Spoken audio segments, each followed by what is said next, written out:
तो hey guys, आप सब कैसे हैं? उम्मीद करता हूँ कि आप सब बहुत ही अच्छे होंगे। तो गाइज, आज मैं फिर से ला दिया हूँ आप सबके लिए फुल और फ्री होली सॉन्ग, और ये भी खेसारी जी के धुन पे लिखा गया है।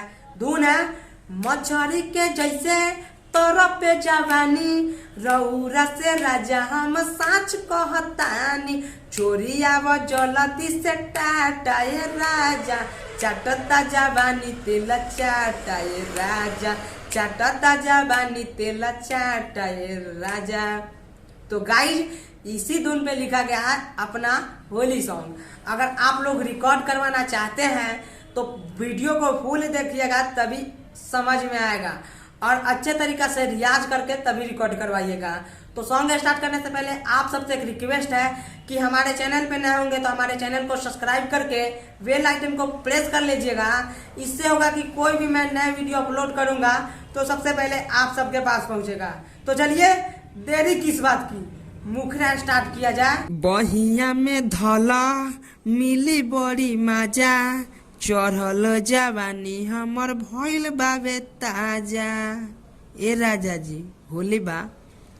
बहिया में धला मिली बड़ी मजा, चढ़ल जवानी हमर भइल बावे ताजा, भागता दूर काहे हमारा से होली में, भागता दूर काहे हमारा से होली में, छछनता जिया पिया रंग डाला चोली में, छछनता जिया पिया रंग डाला चोली में, छछनता जिया पिया रंग डाला चोली में।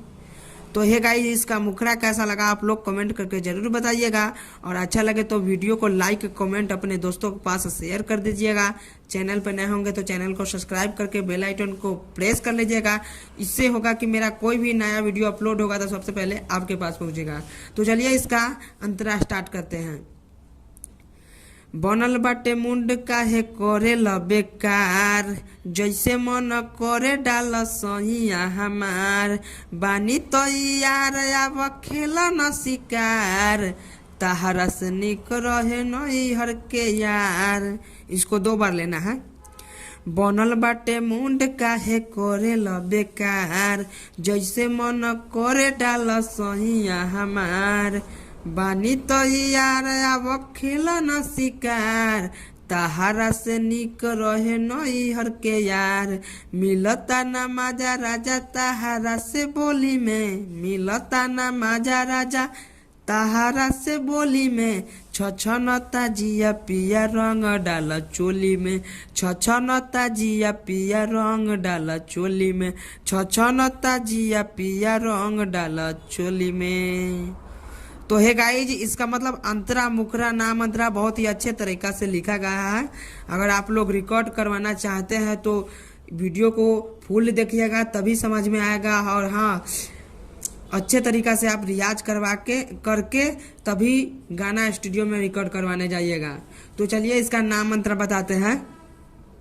शंभु समर के बोलाई बहो, उनके से रंग लगावाई बहो, टून टून मुकेश के बताई बहो, तहारा के बहारा सुताई बहो। इसको 2 बार लेना है, और मतलब कि नाम अपना भी जोड़ सकते हैं इसमें, हमारा नाम रहने दीजिएगा।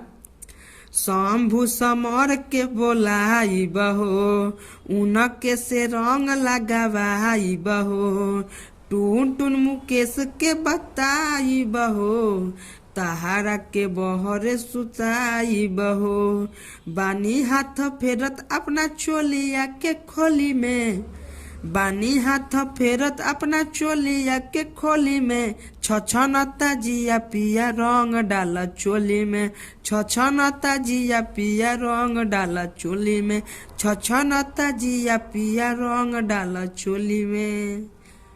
तो हे गाइज, ये रहा मेरा लिखावट, और ये रहा मेरा गाना। अगर आप लोग रिकॉर्ड करवाना चाहते हैं तो बहुत ही अच्छे तरीका से आप लोग रियाज करके तभी रिकॉर्ड कराइएगा। और हाँ, जाते जाते आप सबसे फिर से रिक्वेस्ट है कि हमारे चैनल पे